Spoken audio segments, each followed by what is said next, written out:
Yo, what's going on, y'all? Welcome back to the Jab Effect YouTube channel. Hashtag CB99 Talks. I'm Combo Breaker 99, and I'm back with another technical breakdown and prediction for a big fight coming up this Saturday. Errol Spence Jr. versus Mikey Garcia. I'm going to break this fight down the same way I did the Sean Porter versus Yadini Ugas fight.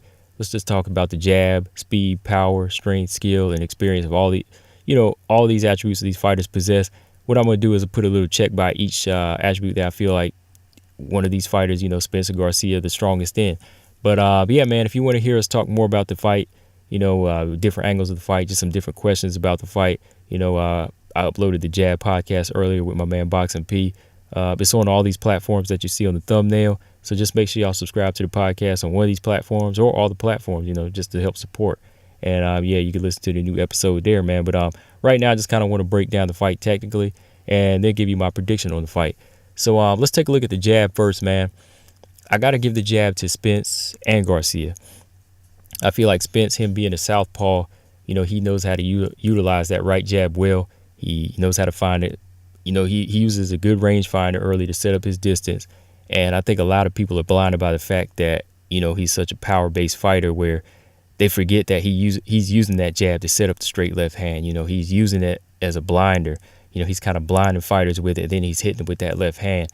And he's also utilizing the right jab as a power shot at times. He can fire that right jab off like a power shot. So I feel like a lot of people forget that he's using that jab to set up his power shots. Mikey Garcia, of course, he has a superb jab.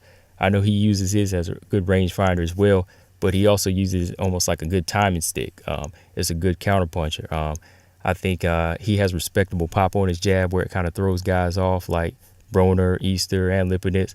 It kind of throws him out of a rhythm because he knows how to time faster guys. And I think that his jab is really going to be a key in this fight. Him not being able to knock a guy out like Spence, he's going to have to use that jab to kind of get the respect to Spence and also pile up points. So all in all, I feel like it might be a jabbing contest early.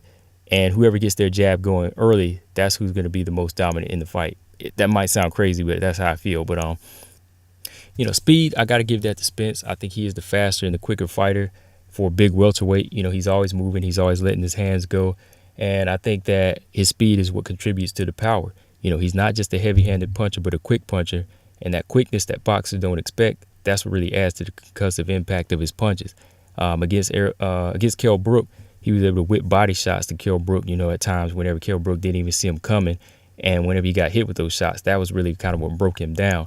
I think that Spence going into this fight, taking on the smaller man, he can really frustrate Mikey by being that bigger and faster guy. He's going to be able to set up fast jabs and then go to the body. I think that's what's going to frustrate Mikey early, that he's dealing with a bigger, and not only bigger, but a faster guy.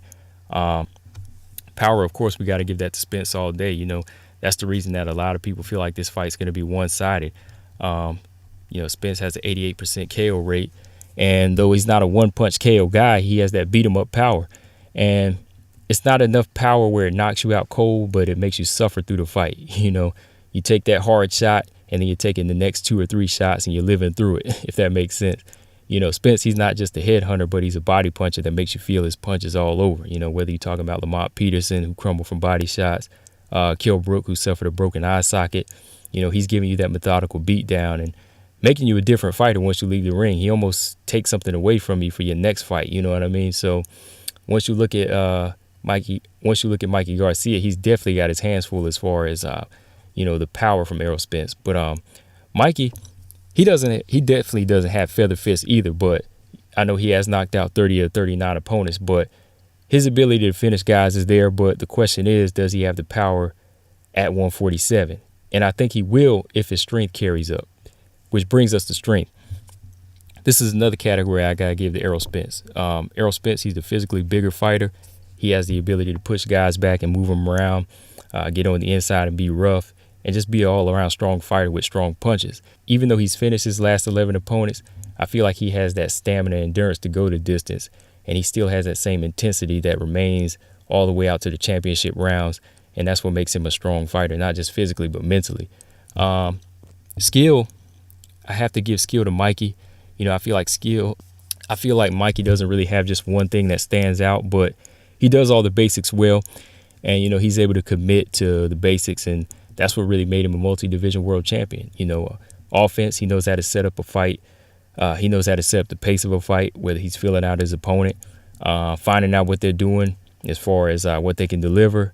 He can box comfortably just by using his timing and taking advantage of openings on these slicker fighters.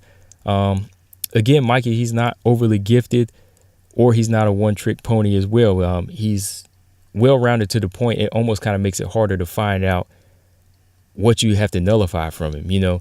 Like if you take away his left hook, he has the right hand. If you take away the right hand, he has the left hook. Like you just can't pinpoint one thing that you can say, I have to take that away, and then he's useless. That's why he's learned those basics so well, to kind of keep him rounded so he can do a little bit of everything. Like I said, bang from the mid-range, box from the outside, just study body language to kind of get his counters off. He does all that. But Spence, of course, I feel like he has that skill too, but it's been his power and strength that's really been present through fights. And he hasn't really had to worry about outthinking his opponents and making those adjustments when, he can knock you out. Why go through that trouble if you can knock somebody out, right? But I'm sure he can use the skill if Mikey has the body and the chin for this fight. Like I said, if Mikey takes that punch and Spence has to make this a skill for skill fight, I think he can do that. Now, last category, let's look at the experience. Experience, I have to give that to Mikey. Off what we witnessed. This guy is a 4-division world champion. That's something you can't overlook, even if you feel like this fight is a mismatch. It's just like if you're looking at the job experience on a resume, you have to say, oh, this guy had this many fights. Oh, he's got this many world titles. Well, he might just be qualified. You have to factor all that in. He's been there before. This is just a different monster, man. You just got to factor in the fact that he's been on the big stage, big crowd. He's taking the big chances before on his level, so now he's stepping it up to a bigger level. But he has that experience going in saying that, I'm not really going to be tense the way people think I am. I'm not going to lay down in this fight. I know he is the bigger challenge, but I can find ways to win because I've been there before. So that being said, Spence is a different monster. Spence, he is different than the quality of opponents that Mikey has faced in the past. But him being in the ring with different champions, it has gotten him ready to a certain extent, which makes you say he does have that experience edge over Spence. But Spence is well-rounded. Spence is well-rounded in this at 147. It's something he's never seen before, and it's really going to put him to that test. And we're really going to see what he can pull out of the bag, man. But so yeah, man. As far as my prediction, as far as the boxing math goes, I know there's certain things you can't factor in boxing math because it's always unpredictable. I am going to have to go with Errol Spence by mid-round stoppage, probably like in the 5th or 6th round. I feel like the speed, the power, and the strength are going to be very overwhelming for Mikey. I know Mikey has that experience, like I said, and the skill set, but he's going to need something besides being basic in this fight. Like I said, Terrence Crawford and these guys, they have that gift where they can kind of step out of the box. But Mikey, I know he's well-rounded. He does everything right. But at the same time, there's not going to be one thing that stands out in this fight that's going to really nullify Errol Spence, in my opinion. I feel like Errol Spence has that accuracy and that speed that's really going to be too much for Mikey early on. And I think Mikey might have his moments where he might catch Errol Spence with some good jabs. And, he's going to show his grit because I feel like Mikey's not going to get knocked out cold and he's not going to quit. I feel like it might be his corner or the referee that stops the fight whenever Errol Spence starts to land those hard body shots and, starts going up top. Whenever he starts landing those hard shots, I think that might be whenever the team might say, damn, man, he's taking too much punishment. So, yeah, my call is a mid-round stoppage for Errol Spence.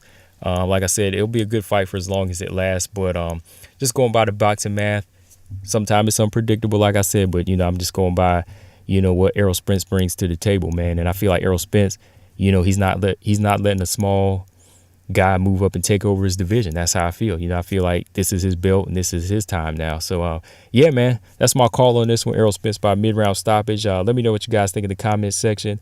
Who you think's going to win this fight? Is it going to be, a close fight, or is it going to be a slaughter? Just let me know what y'all think in the comment section. Again, make sure y'all subscribe to. Just go to all these platforms right here on the thumbnail. That's where you can subscribe to the Jab Podcast and listen to the latest episode where we kind of go in on different angles of the fight. Yeah, man. But yeah, once again, my name's Combo Breaker 99, and I'll see y'all guys after the fight. Peace.